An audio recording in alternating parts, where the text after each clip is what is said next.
आज हम आपको सुनाते हैं मन्नू भंडारी जी की कहानी ईसा के घर इंसान। फाटक के ठीक सामने जेल था। बरामदे में लेटी मिसेस शुक्ला की शून्य नज़रें जेल की ऊंची ऊंची दीवारों पर टिकी थीं। मैंने हाथ की किताबें कुर्सी पर पटकते हुए कहा, कहिए, कैसी तबीयत रही आज? वह धीमी सी मुस्कान उनके शुष्क अधरों पर फैल गई। बोली, ठीक ही रही। सरीन नहीं आई? मेरे दोनों पीरियड्स खाली थे, सो मैं चली आई। सरीन यह पीरियड लेकर आएगी। दोनों कोहनियों पर जोर देकर उन्होंने उठने का प्रयत्न किया। मैंने सहारा देकर उन्हें तकिए के सहारे बिठा दिया। एक क्षण को उनके जर्द चेहरे पर व्यथा की लकीरें उभर आईं। अपने आप को आरामदेह स्थिति में करते हुए उन्होंने पूछा, कैसा लग रहा है कॉलेज? मन लग जाएगा ना? हाँ, मन तो लग ही जाएगा। मुझे तो यह जगह बहुत ही पसंद है। पहाड़ियों से घिरा हुआ यह शहर और एकांत में बसा यह कॉलेज, जिधर नज़र दौड़ाओ हर तरफ हरा भरा दिखाई देता है। तभी मेरी नज़र सामने की जेल की दीवारों से टकरा गई। मैंने पूछा, पर एक बात समझ में नहीं आई, यह कॉलेज जेल के सामने क्यों बनाया? फाटक से निकलते ही जेल के दर्शन होते हैं तो लगता है सवेरे सवेरे मानो खाली घड़ा देख लिया हो। मन जाने कैसा कैसा हो उठता है। रूखे केशों की लटों को अपने शिथिल हाथों से पीछे करते हुए मिसेस शुक्ला की कांतिहीन आंखें जेल की ऊंची ऊंची दीवारों पर टिकीं। बोली, सरीन जब आई थी तो उसने भी यही बात पूछी थी। पता नहीं क्यों कॉलेज के लिए जगह चुनी गई। फिर उनकी खोई खोई दृष्टि दीवारों में ना जाने क्या खोजने लगी। पैरों को कुछ फैलाकर उन्होंने एक बार फिर अपनी स्थिति को ठीक किया और बोली, तुम लोग जब कॉलेज चली जाती हो तो मैं लेटी लेटी इन्हीं दीवारों को देखा करती हूँ। तब मन में लालसा उठती है कि काश ये दीवारें किसी तरह हट जाती या पारदर्शी ही हो जाती और मैं देख पाती कि उस पार क्या है। सवेरे शाम इन दीवारों को भेद कर आती हुई कैदियों के पैरों की बेड़ियों की झनकार मेरे मन को मथती रहती है और अनायास ही मन उन कैदियों के जीवन की विचित्र विचित्र कल्पनाओं से भर जाया करता है। इस अनंत आकाश के नीचे और विशाल भूमि के ऊपर रहकर भी कितनी सीमित, कितना घुटा घुटा रहता होगा उनका जीवन। चांद और सितारों से सजी इस निहायत सी खूबसूरत दुनिया का सौंदर्य, परिवार वालों का स्नेह और प्यार, जिंदगी में मस्ती और बहारों के अरमान, क्या इन्हीं दीवारों से टकराकर चूर चूर ना हो जाया करते होंगे? इन सबसे वंचित कितना उबा देने वाला होता होगा इनका जीवन। ना आनंद, ना उल्लास, ना रस। और एक गहरी निश्वास छोड़कर वे फिर बोली, जाने क्या अपराध किए होंगे इन बेचारों ने, और ना जाने कि किन परिस्थितियों में वे अपराध किए होंगे कि यूँ सब सुखों से वंचित जेल की सीलन भरी अंधेरी कोठड़ियों में जीवित रहने का नाटक करना पड़ रहा है। तभी दूध वाली के कर्कश स्वर से मिसेस शुक्ला के भावना स्रोत को रोक दिया। मैं उठी और दूध का बर्तन लाकर दूध लिया। मिसेस शुक्ला बोली, अब चाय का पानी भी रखी दो, सरीन आएगी तब तक उबल जाएगा। मैं पानी चढ़ाकर फिर अपनी कुर्सी पर आ बैठी। बोली, मदर ने आपको पूरी तरह आराम करने के लिए कहा है। आपकी जगह जिन्हें रखा गया है वे कल से काम पर आने लगेंगी। आज शाम को शायद मदर खुद आपको देखने आए। मदर यहाँ की बहुत अच्छी हैं रत्ना। जब मैं यहाँ आई थी तब जानती हो सारा स्टाफ नंस का ही था। मेरे लिए तो यही समस्या थी कि इन नंस के बीच में रहूँगी कैसे, पर मदर के स्वभाव ने आगा पीछा सोचने का अवसर ही नहीं दिया, बस यहाँ बांध कर ही रख लिया। फिर तो सरीन और मिश्रा भी आ गई थी। मिश्रा गई तो तुम आ गई। मुझे तो सिस्टर एनी और सिस्टर जेन भी बड़ी अच्छी लगती हैं। हमेशा हंसती रहती हैं। कुछ भी पूछो तो इतने प्यार से समझाती हैं कि बस, बड़ी अफेक्शनेट हैं। हाँ, ये लूसी और मेरी जाने कैसी है, जब देखो चेहरे पर मुर्दनी छाई रहती है। ना किसी से बोलती हैं और ना हंसती हैं।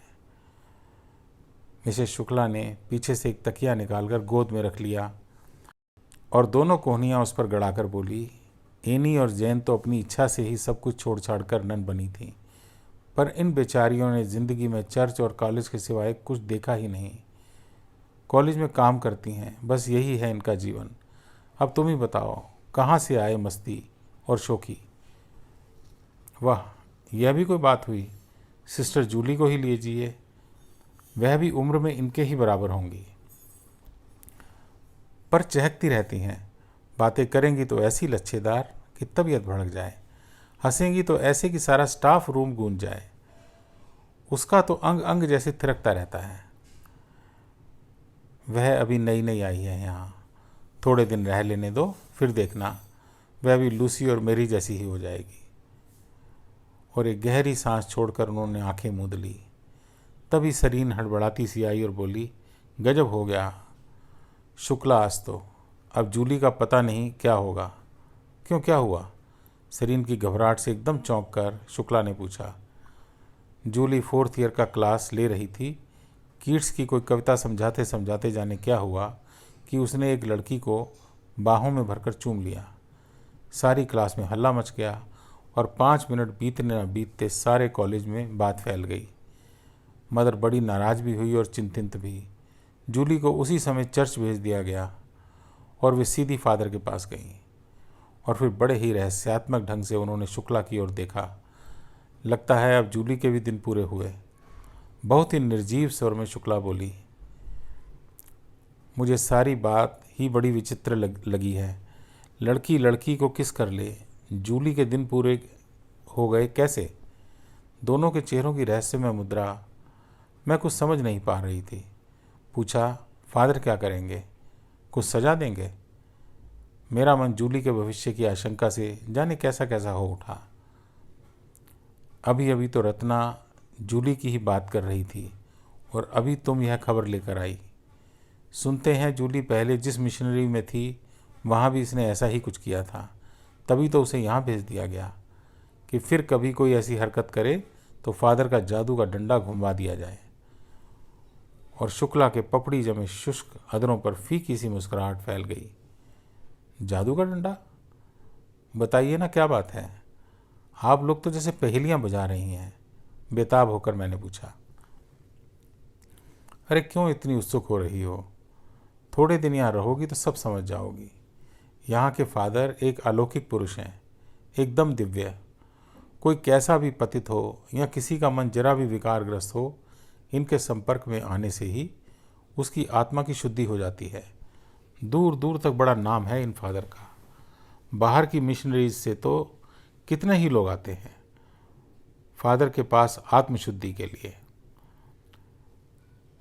चलिए, मैं नहीं मानती मन के विकार भी कोई ठोस चीज़ हैं कि फादर ने निकाल दिए और आत्मा शुद्ध हो गई। मैंने अविश्वास से कहा। कमरे से चाय के प्याले बनाकर लाती हुई सरीन से शुक्ला बोली, लो, इन्हें फादर की अलौकिक शक्ति पर विश्वास ही नहीं हो रहा है। इसमें अविश्वास की क्या बात है? हमारे देश में तो एक से एक पहुँचे हुए महात्मा हैं। तुमने कभी नहीं सुना ऐसे महात्माओं के बारे में? सुनने को तो बहुत कुछ सुना है, पर मैंने कभी विश्वास नहीं किया। अच्छा, अब जूली को ही देख लेना, अपने आप विश्वास हो जाएगा। लूसी, जो आज इतनी मनहूस लगती है, यहाँ आई थी तब क्या जूली से कम चपल थी? फिर देखो, फादर ने 3 दिन में ही उसका काया पलट कर दिया। शुक्ला ने सरीन की ओर देखते हुए जैसे चुनौतीपूर्ण स्वर में पूछा। तभी डॉक्टर साहब आए। मिसेस शुक्ला ने इंजेक्शन लगाया और पूछताछ करने लगे। सरीन मुझे गर्म पानी की थैली का पानी बदल देने का आदेश देकर नहाने चली गई। इंजेक्शन लगाने के बाद करीब घंटे भर तक शुक्ला की हालत बहुत ख़राब रहती थी। मैंने उन्हें गर्म पानी की थैली देकर आराम से लिटा दिया। उनके चेहरे पर पसीने की बूंदें झलक आई थीं। उन्हें पहुँच दिया। वे आंखें बंद कर चुपचाप लेट गईं। मन में अनेकानेक प्रश्न चक्कर काट रहे थे और रह रहकर जूली का हंसता चेहरा आंखों के सामने घूम रहा था। फादर उसके साथ क्या करेंगे? यह प्रश्न मेरे दिमाग को बुरी तरह मथ रहा था। मैंने दूर से फादर को देखा।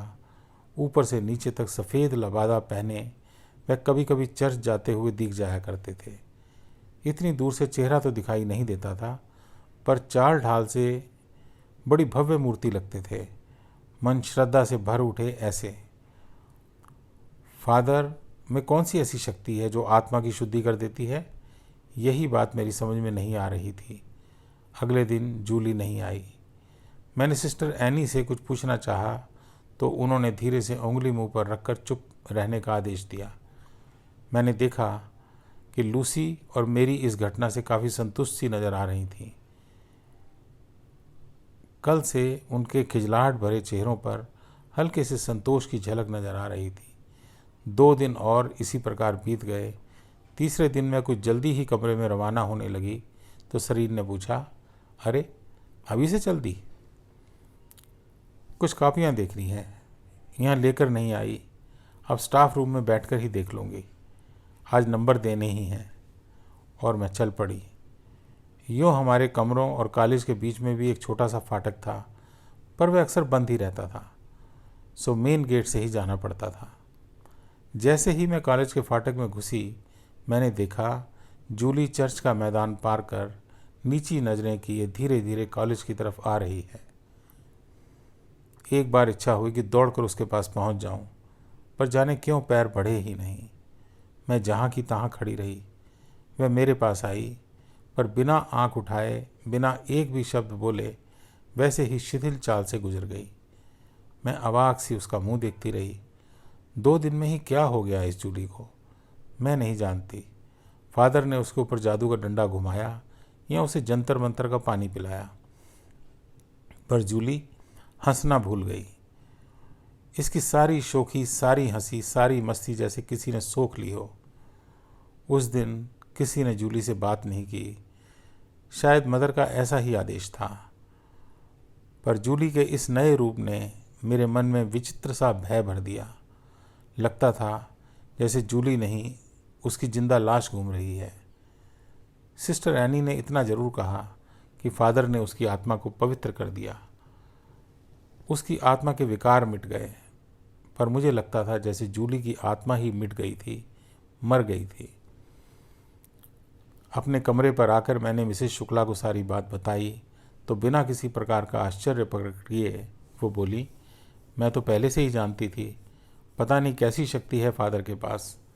रात में सोई तो बड़ी देर तक दिमाग में यही सब चक्कर काटता रहा।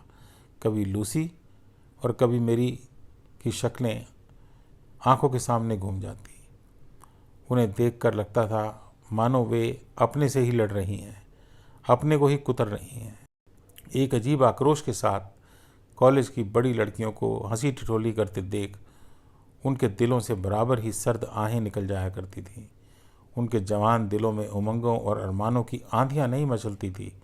उनकी आंखों में वह कांति और चमक नहीं थी जो इस उम्र की खासियत होती है। ऐसा लगता था इनकी आंखें आंखें न होकर 2 कब्र हैं, जिनमें उनके मासूम दिलों की सारी तमन्नाओं को, सारे अरमानों को मारकर सदा सदा के लिए दफन कर दिया गया है। पहले से ही जूली जैसी चंचल थी, तो अब जूली भी हमेशा के लिए ऐसी ही हो जाएगी। और जूली का आज वाला रूप मेरी आंखों के सामने घूम जाता है। मैंने जोर से तकिए में अपना मुंह छिपा लिया और इन सारे विचारों को दिमाग से निकाल कर सोने की कोशिश करने लगी। मैं नहीं जानती क्या हुआ, पर आंख खोली तो देखा मैं पसीने से तर थी। सांस जोर जोर से ऊपर नीचे हो रही थी। मिसेस शुक्ला मुझे पकड़े हुए थी और बार बार पूछ रही थी, क्या सपना देखकर डर गई? एक बार तो भयभीत सी नज़रों से मैं चारों ओर देखती रही, फिर कमरे की परिचित चीज़ों और मिसेस शुक्ला को देखकर आश्वस्त सी हुई। क्या हो गया? क्यों चिल्लाई थी इतनी जोर से? कोई सपना देखा था क्या? उन्होंने फिर पूछा। हाँ, मुझे ऐसा लगा कि एक बड़ी सी सफ़ेद चिड़िया आकर मुझे अपने पंजों में दबोच कर उड़े जा रही है और उसके पंजों के बीच मेरा दम घुटा जा रहा है। चलो, थी चिड़िया ही, चिड़ा तो नहीं था। तब कोई बात नहीं, चिड़िया कहीं नहीं ले जाने वाली। ले जाने वाले तो चिड़े ही होते हैं, हंसते हुए उन्होंने कहा। चलिए, आपको मजाक सूझ रहा है, यहाँ डर के मारे जान निकल गई। वह दम घुटने की फीलिंग जैसे अभी भी आ रही है। मैंने पानी पिया और फिर सो गई और फिर वही ढर्रा चल पड़ा। जब कभी बाहर से कोई सिस्टर या ब्रदर आत्मशुद्धि के लिए फादर के पास आते तो सिस्टर एनी मुझे यह खबर सुनाया करती थी। मैं बड़ी उत्सुकता से सारा किस्सा सुनती और विश्वास से अधिक आश्चर्य करती। सिस्टर एनी और जैन को मेरा यह अविश्वास करना अच्छा नहीं लगता था और उसे मिटाने के लिए ही वे और भी जोर शोर से घंटों फादर के अलौकिक गुणों का बखान करती। मंद गति से चलती फिरती फादर की वह सौम्य मूर्ति मेरे लिए श्रद्धा से अधिक कौतूहल और भय का विषय बनी रही। महीने भर बाद एक दिन मदर ने बुलाया और बोली, मैं चाहती हूँ कि नंस के लिए भी हिंदी पढ़ाने की कुछ व्यवस्था कर दी जाए। अब हिंदी जानना है तो सबके लिए बहुत ज़रूरी हो उठा है, क्योंकि मीडियम ही हिंदी हो रहा है, नहीं तो सारा स्टाफ हमें दूसरा रखना होगा। क्यों? तो आप सिस्टर्स के लिए भी एक क्लास खोल दीजिए, बहुत ही जल्दी सीख लेंगी। यूँ बोल तो सभी लेती हैं, लिखना पढ़ना भी आ जाएगा। इसीलिए तुम्हें बुलाया है। शुक्ला तो बीमारी से उठने के बाद काफ़ी कमज़ोर हो गई है, सो मैं उस पर बोझ डालना नहीं चाहती। तुम शाम को 1 घंटा चर्च में आकर सिस्टर्स को हिंदी पढ़ाने का काम ले लो। उसके लिए तुम्हें अलग से पे किया जाएगा। चर्च में जाकर पढ़ाना होगा। यह बात सुनते ही एक बार मेरे सामने फादर का चेहरा घूम गया। उनको और दूसरी नन्स को और अधिक निकट से जानने की लालसा को एक राह मिल रही थी। मैं बोल पड़ी, मुझे कोई एतराज़ नहीं, मैं बड़ी खुशी से यह काम करूँगी। तब 1 तारीख से शुरू कर दो। मदर के पास से लौटी तो देखा सरीन और शुक्ला चाय पर बैठी मेरा इंतज़ार कर रही थीं। मैंने आकर उन्हें सारी बात बताई तो सरीन हंसकर बोली, चलो, तुम तो सपने में भी फादर को देखा करती थी, अब पास से देख लेना। बहुत कौतूहल है ना फादर को देखने का तुम्हारे मन में। फादर अपने कॉटेज में ही रहते हैं या चर्च जाते हैं? सिस्टर्स के कमरों की तरफ तो वे शायद कभी जाते नहीं। तुम देखोगी क्या? शुक्ला ने कहा। अरे, कभी चर्च में आते जाते ही दिख जाया करेंगे, सरीन बोली। फिर एकाएक प्रसंग बदल कर कहा, क्यों शुक्ला, आजकल तुमने एक नई बात मार्क की या नहीं? क्या? मिसेस शुक्ला ने पूछा। लूसी में कोई चेंज नज़र नहीं आता। आजकल उसके चेहरे पर पहले जैसी मुर्दानी नहीं छाई रहती। वह अनीमा है ना 3rd ईयर की, उसका भाई आजकल अक्सर कॉलेज में आया करता है, कभी कोई बहाना लेकर तो कभी कोई बहाना बनाकर। विजिटर्स को अटेंड करने का काम लूसी पर ही है। मैं कई दिनों से नोटिस कर रही हूँ कि जिस दिन वह आता है लूसी का मूड बड़ा अच्छा रहता है। ख्याल नहीं किया, अब देखेंगे, शुक्ला ने कहा। पता नहीं मिसेस शुक्ला ने ख्याल किया या नहीं, पर मैंने इस चीज़ को अच्छी तरह से मार्क किया कि अनीमा का भाई सप्ताह में 2 बार आ ही जाता है और काफ़ी देर तक वह उसके पास बैठती है। उसके जाने के बाद भी लूसी का मूड इतना अच्छा रहता है कि कोई हल्का फुल्का मजाक भी कर लो तो बुरा नहीं मानती। पर जाने क्यों लूसी का यह नया स्वरूप देखकर मेरा मन भर उठता। 2 महीने पहले की हंसती थिरकती जूली की तस्वीर आंखों के सामने नाच जाती और मैं सिहर उठती। 1 तारीख की शाम को मैं चर्च गई। इसके पहले मैंने कभी चर्च की सरहद में पाँव नहीं रखा था। कॉलेज के दाहिनी ओर वाला लंबा मैदान पार करने पर एक नाला पड़ता था। वही चर्च और कॉलेज की विभाजन रेखा थी। उसे पार करके ही चर्च का मैदान आरंभ होता था। चर्च के पीछे रेवरेंड फादर और मदर के लिए 2 छोटी सुंदर कॉटेज बनी थीं और बाईं ओर सिस्टर्स के लिए एक कतार में कमरे बने हुए थे। कमरों के सामने लंबा सा बरामदा था। जाकर देखा कि क्लास के लिए उसी बरामदे में व्यवस्था की गई है। मैं पढ़ाने लगी। चर्च, कॉलेज और हमारे कमरों के सामने कोई 3 फीट की ऊंची दीवार थी। यूँ सबके प्रवेश द्वार अलग अलग थे, पर चर्च से कॉलेज जाने के लिए सब लोग नाला पार करके ही जाया करते थे। पढ़ाने बैठी तो फाटक की ओर ही मेरा मुंह था। अनायास ही यहाँ भी मेरी नज़रें सामने जेल की ऊंची ऊंची दीवारों से टकराई। जबरदस्ती अपनी नज़रों को उस ओर से हटाकर मैंने पढ़ाना आरंभ किया। चर्च में सिस्टर्स को पढ़ाते पढ़ाते मुझे करीब 1 महीना हो गया था। रोज की तरह उस दिन भी जब मैं जाने लगी तो शुक्ला बोली, आज जरा जल्दी आ सके तो अच्छा हो रत्ना, बाजार चलेंगे। सरीन से कहा तो बोली कि उसे ज़रूरी नोट्स तैयार करने हैं। अकेले जाते मुझे अच्छा नहीं लगता, तुम आ जाना। ठीक है, मैं जल्दी ही चली जाऊंगी, आप तैयार रहिएगा, आते ही चल पड़ेंगे। और मैं चल दी। चर्च के मैदान में पहुंचते ही किसी स्त्री के चीखने चिल्लाने की आवाज़ें सुनकर एक क्षण को मैं स्तब्ध सी खड़ी हो गई। सोचा जाऊं या नहीं, पर मन का कौतूहल किसी तरह ठहरने नहीं दे रहा था। जैसे ही बरामदे में पैर रखा मैं हैरत में आ गई। एक बहुत ही खूबसूरत नन हाथ पैर पटक पटक कर बुरी तरह चिल्ला रही थी। सारी सिस्टर उसे संभाले हुए थी। मदर बड़ी बेचैनी से उसे शांत करने की कोशिश कर रही थी, पर वह थी कि चिल्लाए चली जा रही थी। 3-4 सिस्टर्स ने उसे पकड़ रखा था, उसके बावजूद वह बुरी तरह हाथ पैर पटक रही थी। उसे मैंने जो पास से देखा तो लगा कि ऐसा रूप मैंने आज तक नहीं देखा। संगमरमर की तरह सफ़ेद उसका रंग था, मक्खन की तरह मुलायम देह, चेहरे पर ऐसा लावण्य कि उपमा देते न बने, और उस लावण्य में चेहरे पर वे 2 नीली आँखें जैसे समुद्र की गहराइयाँ उतर आई हों। मैं सच कहती हूँ कि यदि कोई एक बार भी उन नीली आँखों को देख ले तो कम से कम इस जिंदगी में तो वह उन्हें चाहकर भी ना भूल पाए। मेरे घुसते ही उसकी नज़र मेरी ओर घूम गई।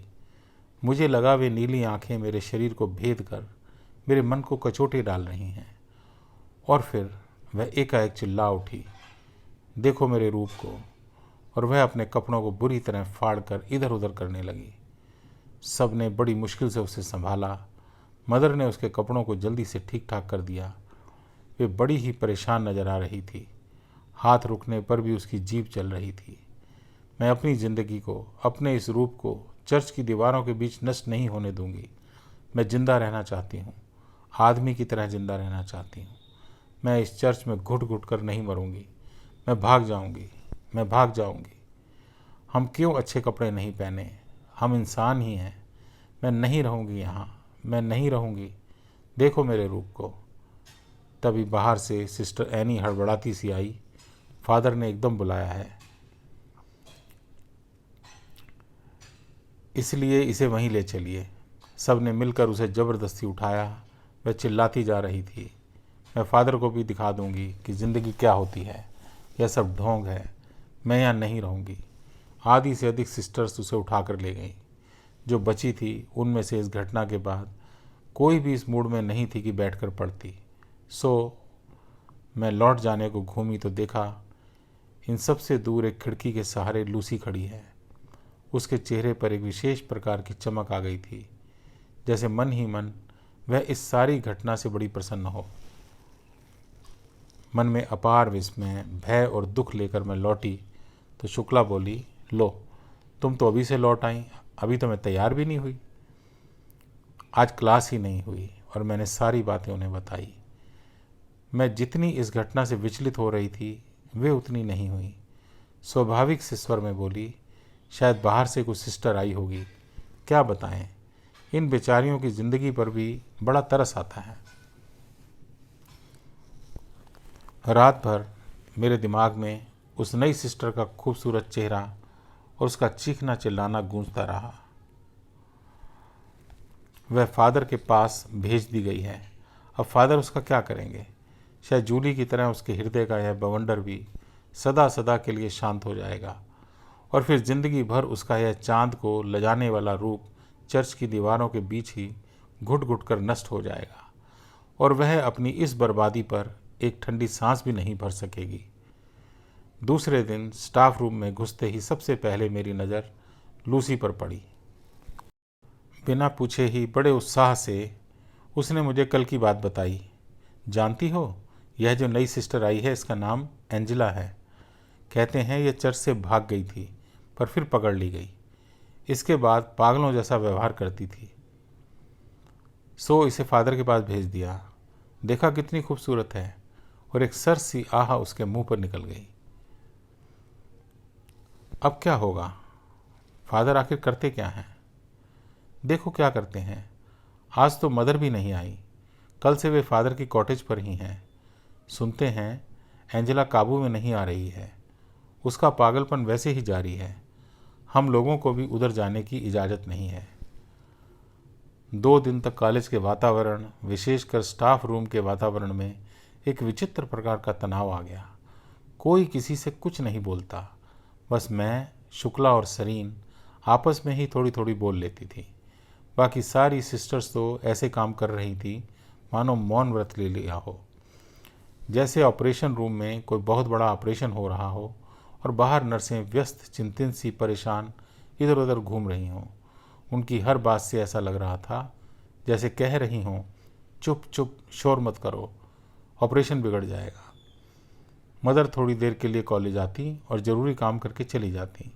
हाँ, लूसी मौका पाकर और एकांत देखकर चुपचाप यह खबर दे देती थी कि एंजेला किसी प्रकार शांत नहीं हो रही है।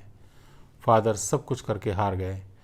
यह कहते समय लूसी का मन प्रसन्नता से भर उठता था, मानो फादर की नाकामयाबी पर उसे परम संतोष हो रहा हो। चौथे दिन सवेरे मैं और मिसेस शुक्ला घूमने निकले तो देखा सामने से एंजेला चली आ रही है। मैं देखते ही पहचान गई। बिल्कुल स्वस्थ, स्वाभाविक गति से वह चल रही थी। पास आते ही मैं पूछ बैठी, सिस्टर एंजेला, आप कहाँ जा रही हैं? एक क्षण को एंजेला रुकी, मुझे पहचानने का प्रयास सा करते हुए बोली, मुझे कोई नहीं रोक सकता। जहाँ मेरा मन होगा मैं जाऊँगी। मैंने तुम्हारे फादर। फिर सहसा होठ चबाकर बात तोड़कर वह बोली, अब वे कभी ऐसी फालतू की बातें नहीं करेंगे। और एक बार अपनी नीली आंखों से उसने भरपूर नज़र मेरे चेहरे पर डाली, सिर को हल्का सा झटका दिया और एक और चली गई। मैं अवाक सी उसको देखती रह गई। यही है एंजेला? शुक्ला ने पूछा। हाँ, पर यह तो जा रही है, किसी ने इसे रोका नहीं। फादर का जादू मंत्र इस पर चला नहीं दिखता। बड़ी खूबसूरत है, आंखें तो गजब की हैं, बस देखने लायक। पर मिसेस शुक्ला की बातें मेरे कानों में ही नहीं पहुंच रही थी। मैं कभी दूर जाती एंजेला को और कभी मौन शांत खड़ी चर्च की इमारत को देख रही थी। मेरा मन हो रहा था कि दौड़कर चर्च पहुंच जाऊं, लूसी को बुलाकर सारी बातें पूछ लूं। लौटते समय भी मैंने चर्च के मैदानों पर नज़र दौड़ाई, पर वहाँ सभी कुछ शांत था, जैसे कुछ हुआ ही नहीं हो। बड़ी मुश्किल से उस दिन 10 बजे मैं एक तरफ दौड़ पड़ी और स्टाफ रूम से लूसी को घसीटकर पीछे लॉन में ले चली। लूसी स्वयं सब कुछ बताने के लिए बैठी थी।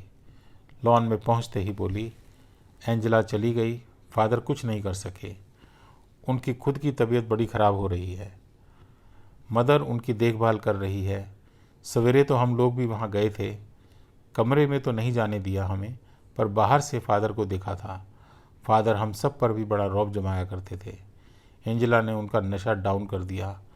एंजेला को सुधार नहीं सके। अपनी इस असफलता का गम उन्हें बुरी तरह साल रहा है। आत्मग्लानि से बार बार उनकी आंखों में आंसू आ रहे हैं। मदर बड़ी परेशान और दुखी है। उन्हें बहुत तसल्ली दे रही है।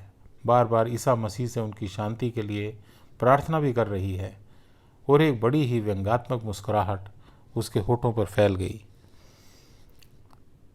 इसके तीसरे दिन ही की रात में सबसे आंख बचाकर चर्च की छोटी छोटी दीवारों को फांदकर कब और कैसे लूसी भाग गई, कोई जान ही नहीं पाया। बड़ी विचित्र स्थिति थी उस समय वहाँ की। एंजेला फादर की उस अलौकिक शक्ति को जैसे चुनौती देकर चली गई थी, जिसके बल पर उन्होंने कितने ही पतितों की आत्मा शुद्ध की थी। फादर इस असफलता पर आत्मग्लानि के मारे मरे जा रहे थे। मदर बेहद परेशान थी। कभी फादर के पास, कभी कॉलेज, तो कभी चर्च में दौड़ती फिर रही थी। तभी लूसी भाग गई। एक तो चर्च जैसी पवित्र जगह, फिर लड़कियों का कॉलेज, क्या असर पड़ेगा इस घटना का लड़कियों पर? 2 दिन बाद ही चर्च और कॉलेज के चारों ओर की दीवारें ऊंची उठने लगी और देखते ही देखते चारों ओर ऊंची ऊंची दीवार खिंच गई।